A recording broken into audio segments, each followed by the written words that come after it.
Good afternoon. I'd like to take time to thank you guys for coming out here today. If you don't know, my name is Austin. I'm one of the Knox County Environmental Health Inspectors here. I'd also like to introduce Sarah Willett, who is my Environmental Health Supervisor, and Will Hayes, who is the Assistant Administrator of the Knox County Health Department. I'd also like to take time to introduce the other Environmental Health Specialists here at the Knox County Health Department, Chris and Lexi.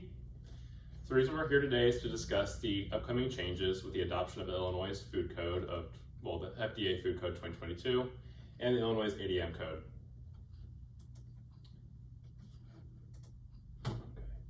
So what does the state of Illinois currently use to regulate food establishments? Well, we currently use the 2017 FDA Food Code and Illinois Administrative Code 77.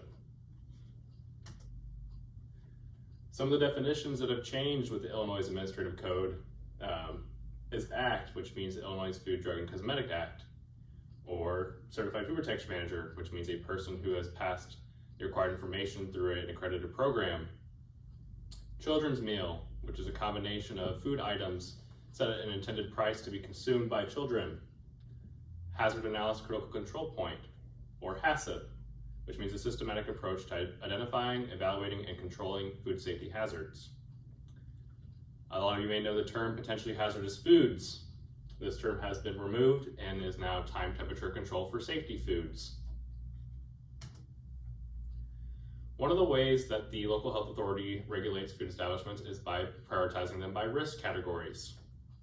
So one of the ways we do this is a Category 1 high-risk facility is an establishment that may practice one of the following operations. They cook, cool, reheat, time temperature control for safety foods. They may practice specialized processes. They may serve a highly susceptible population. A Category 2 facility medium risk. This is an establishment that may prepare food for immediate service. They may hot or cold hold for time temperature control for safety foods. One of the new things that has been amended to the Category 2 facility in the 2022 FDA Food Code, as approved by the regulatory authority, is that time temperature control for safety foods requiring cooking, cooling, and reheating for hot holding may be allowed to and limited to two or fewer same items or processes with approved procedures. So that being said, a Category 2 medium risk establishment is not allowed to just go ahead and start cooling and reheating chili or soups or chicken or beef. They would have to submit a procedure or plan to the local health authority, which would be us. That plan would have to be approved by us before that Category 2 medium risk would be able to cook, cool, and reheat that product. Category 3 facility, which is a low risk. Category 3 facility may practice any of the following procedures, like offering alcoholic or non-alcoholic beverages with garnishes that are not time temperature control for safety food. They may offer carbonated beverages or snack foods that are prepackaged. One of the things that has changed with Category 3 low risk is the ability to heat commercially prepackaged foods, such as already packaged sandwiches that don't require any assembly and are heated and sold directly to the consumer without any hot holding involved. That could be like a Jimmy Dean sandwich that is already assembled, heated, and then served directly to the consumer. This would not allow you to assemble different commercial prepackaged foods, heat it up, and serve to the consumer. The product would have to be already pre-assembled. There are some new resources for employee health. IDPH has released Form 1B. Now this form is optional, but it is a great layout for allowing restaurants to kind of know what employees should be reporting to that person in charge or Certified Food Protection Manager, like reporting symptoms of jaundice, fever with sore throat, diarrhea, vomiting, or reporting that they have any cuts or lesions on any exposed parts of the body, or if they're having any diagnosed illnesses. These are all things that need to be reported to that person in charge of Certified Food Protection Manager. Now, the establishment has to have an agreement between the employee and the person in charge. However, this form is optional. Allergen notice. All establishments must have an allergen notice. This is to let the consumer know that they are to report any allergens that they are aware of to that food employee, who is to report those food allergens to that person in charge. And the way a restaurant can be in compliance with this is by providing an allergen notice at at the front of the establishment or on a menu, or in a location that is viewable to the consumer. Now, this does not mean that they can post the allergen notice in a location where it is not viewable, or it's blocked by equipment, or linens, or food items. This must be in a very copious location where the consumer can view it and understands the responsibility. Allergen awareness training. Now, some of you may already know, all Category 1 high-risk establishments, all CFPMs are to have allergen awareness training after 30 days of hire. Now, this is only for restaurants that are Category 1 high risk. This does not apply to schools, nursing homes, daycares, or any assisted living facilities or convenience stores, grocery stores. Default beverage for children's meal. So the default, as we already discussed, a children's meal is a combination of food items at a set price intended to be consumed by children. Now, what the new rule is that a restaurant by default shall serve one of the following beverages as a default on the menu, such as non-fat milk, 1% dairy milk, non-dairy milk alternatives with no artificial or natural sweeteners, and it must contain no more than 130 calories per serving or container, or 100% fruit juice that is no more than 8 ounces. However, with that being said, a person can request an alternative beverage, but on the menu itself, one of those beverages that I listed previously must be listed as the default beverage on that menu. The next part with default beverages is that the local health authority can regulate whether a restaurant is in compliance or not in compliance with the default beverage in the children's meal. If a restaurant violates this part of the section, a warning will be issued for the first offense. If there is a second offense, a $25 civil penalty will be issued. For a third offense, there is a civil penalty of $100 and all subsequent offenses. Now, the latex glove ban. So as of January 1st of 2023, the state of Illinois has issued a ban against latex glove ban for any preparation of food or handling of food in the restaurant. If an establishment does choose to use latex gloves in the case that they cannot obtain any other gloves, they are to provide a notice at the front of the establishment that clearly notifies the public of the temporary change. Now, I also want you guys to be aware that the local health authority can mark in or out of compliance if an establishment is found to be using latex gloves. Now, I'd like to go ahead and pass this off to Chris. Thank you. Thank you, Austin. As you mentioned, I'm Chris, and I'm going to talk to you with molluscan shellfish. So this has had a definition change in the 2022 Food Code. That definition has gone to add in shell stock, in-shell product, and shucked shellfish. So that is any edible species of fresh, frozen oysters, clams, mussels, scallops, but excluding the abductor muscle of the scallop. If you think of Gordon Ramsay's famous scallops, that's the abductor muscle. So that would be excluded from this shellfish definition. So what is shell stock? Shell stock is the live clam, oyster in the shell, which we'll need to keep tags for, which will get mentioned here shortly. Shucked shellfish is having both of these shells removed, can be living or non-living. Or in-shell product is non-living and is processed in the shell. So I just want to clarify that this does not mean crustacean shellfish, which are your crabs, lobsters, prawns, and shrimp. Strictly molluscan shellfish. So what are your requirements? So with shell stock, a consumer advisory is needed to be posted in a copious location as mentioned for the allergy notice. It's the same thought with that process is the consumer advisory has to be posted. Commingling of shell stock. What does commingling mean? So if you had 2 different lots of clams, you cannot in one container pour them both into. You must keep both tags separate until they are completely used. So record keeping requirements for this. So if you have shell stock, this only pertains to shell stock, not shucked shellfish or in-shell products.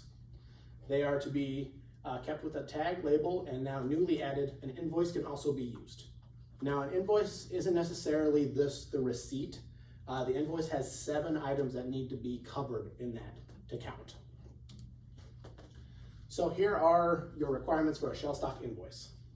So it needs to have a dealer's name and address and their certification number, which comes from the Interstate Certified Shell Stock Supply List.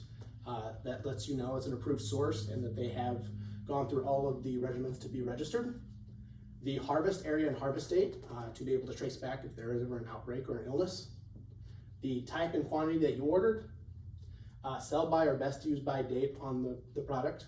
And then the number 7, which is the most important for our restaurants, the date when the last shell stock was sold or served. So that doesn't mean if I purchase them, I mark 90 days from purchase. It's the restaurant's responsibility to, after they sell that last clam, to mark the 90 days. That's when your time starts. That can be found on the invoice or the tag. Cook, chill, or sous vide. So cook, chill. That is preparing food in bulk and then rapidly cooling it and then holding it either in the bulk or individually catered out. So cook, chill. The examples for that is large batch cooking. You normally see that in manufacturing, but that is an option. Sous vide, low temperature cooking immersed in warm water. That's your warm water baths. What's to note about both of these processes is vacuum packaging is required in these steps. Now, if you're vacuum packaging, you need to have a plan approved prior to implementation from us. That's that hazard analysis critical control point, which Austin mentioned earlier. So how does this process work? The food is cooked in that vacuum packaging. Once it is cooked to the appropriate temperatures, it is then rapidly cooled to 41 degrees, and you can hold it that traditional 7 days. You now have an additional option of you can cool that further from 41 down to 34, and within that 48-hour mark from beginning, and store it for an additional 30 days or for 30 days total. But it must remain in that vacuum package. Now, if that food packaging ever comes out above 34 degrees, between 34 and 41, you now have the 7-day date marking again. If this product is held frozen, there is no shelf life restriction at this time. Ready to eat foods and hermetically sealed. So currently, restaurants have the option to use time as a control. That is, if they want to start a food at below 41 and take it out of that temperature control, they have 4 hours to use that product and then discard it. That can be used either from cold or hot, starting at above 135 and taking it out of that temperature control.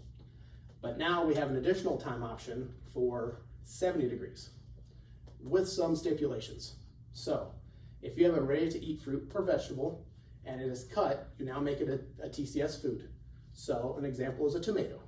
If your tomato is 70 degrees or less, you can cut that and hold it for 4 hours and then discard after that. Now, if your fruit or vegetable is not at 70 or below, you can chill it first to get it below that 70 and then render it a TCS food. Additionally, hermetically sealed foods, thinking canned chicken, canned tuna, similar process. As long as it starts at 70 degrees and you maintain that at 70 or below, you can use the 4-hour time limit. With this, it's very important to keep time logs because otherwise, how do you know if you're ever losing that temperature and going out of the temperature ranges that are allotted? Here's a fun one, dogs and outdoor dining. I would just like to remind everyone that food employees are not to care or handle any animals that come in, pets or service animals. Now this is allotted to have animals, well, specifically just dogs, in outdoor dining. That is with an approved plan that has been approved by the regulatory authority. Some things to think about for outdoor dining areas. What's the vaccination status of the dog? How do you ensure the dog's restrained or contained to prevent from contamination of food and single service articles? Will there be signage for your patrons to know that this is a dog outdoor dining space? Are there any local ordinances that would conflict with this option?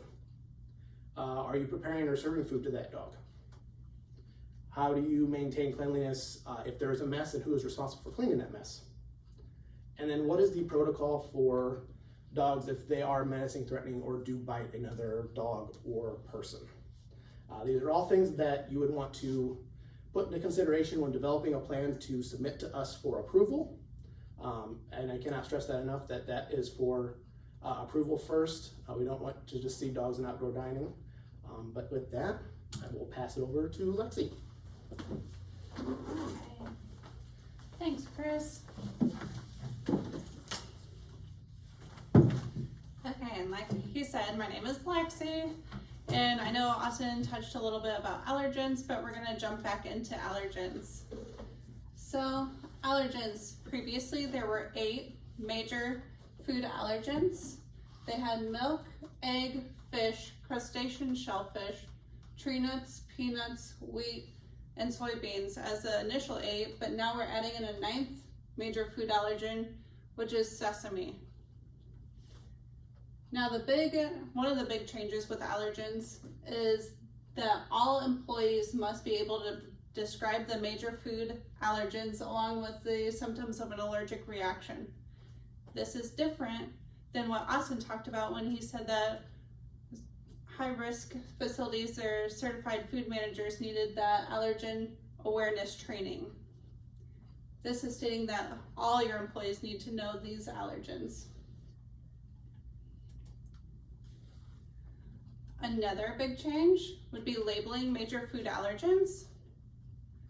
So all your prepackaged food for retail sale or otherwise, make sure that you are labeling according to the code, and you're also including that 9th major food allergen, which is sesame, if your food contains sesame. On bulk foods are foods that are in bins that are consumer self-servicing bins. So let's say you have a bulk bin of almonds that a customer can just walk up to and dispense what they need into like a little bag. On this bulk bin, what you would need is a manufacturer name, which has a manufacturer's name and location. Then you would also need the common name of what's inside that bulk bin. And you would also need one of the 9 major allergens, if any, that are also in that bulk bin. Okay, moving on to unpackaged foods. So all unpackaged foods that are served or sold within a restaurant or any establishment must have the common name along with any associated major food allergens. And then we're gonna reiterate that all your employees must know the 9 major food allergens along with the symptoms associated with allergic reaction. Thawing and manufacturer instructions. When you think of thawing, you think of multiple different processes. Some that I'm going to talk about would be under refrigeration, holding or thawing that food under 41 degrees Fahrenheit or less. You can also do it as a part of the cooking process in a fryer.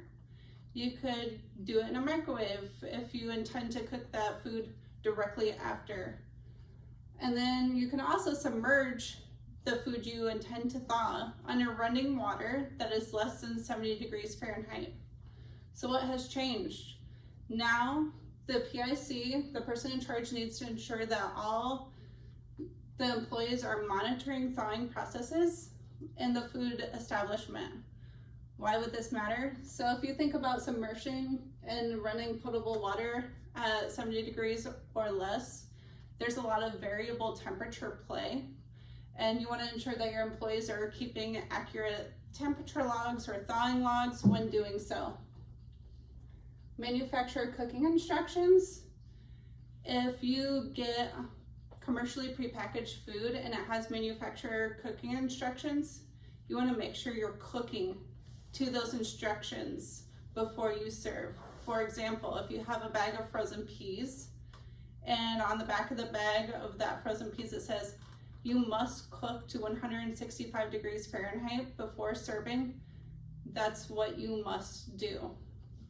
Inversely, if you do not have the manufacturer cooking instructions on the back of that prepackaged food, then you just need to cook to the proper time and temperature control of that food. Ready to eat foods. So when you think of ready to eat foods, you think of foods that you can eat without any more preparation, such as cooked meats or whole fruits and veggies. but now it includes plant foods that are cooked for hot holding. So plant foods such as rice, legumes, beans that are cooked, those are considered ready to eat. The definition change also has added what ready to eat does not include. Ready to eat does not include commercially packaged food that bears a manufacturer's cooking instructions, because you need to follow those instructions before it's rendered ready to eat or served to consumers. It also does not include food for which the manufacturer has provided information that it has not been processed to control pathogens. When you go to our next bullet point, this is an explanation of how ready-to-eat food should be stored. So when you store ready-to-eat food, you would store ready-to-eat food on the top shelf, and then you would store raw animal foods on the bottom shelf. However, there was a change in the new code that says if these foods, if the raw animal foods and the ready-to-eat foods are combined as ingredients together, such as in sushi, then they can be stored on the same shelf. But that is a rare instance. You would only find this in food items such as sushi or any of the examples listed below. Next, we'll talk about food donation. So food that is donated must be stored, prepared, packaged, displayed, and labeled in accordance to the law and to the code. You cannot just give away or donate any food. So food that is spoiled, you cannot donate this. Miscellaneous food changes. So if you use chemicals to wash your fruits and vegetables, you must have designated chemical kits, like test kits, to measure those chemicals that you are washing your fruits and vegetables with. Next, hand washing. Hand washing sinks may now be the temperature of 85 degrees Fahrenheit. Previously they were 100. I would be careful if you change your water heater temperature, because this does not apply to your dishwasher or to your dishwashing sinks. Tobacco products. They added in the new definition of tobacco products. Tobacco products means any product made or derived from tobacco or containing nicotine for human consumption.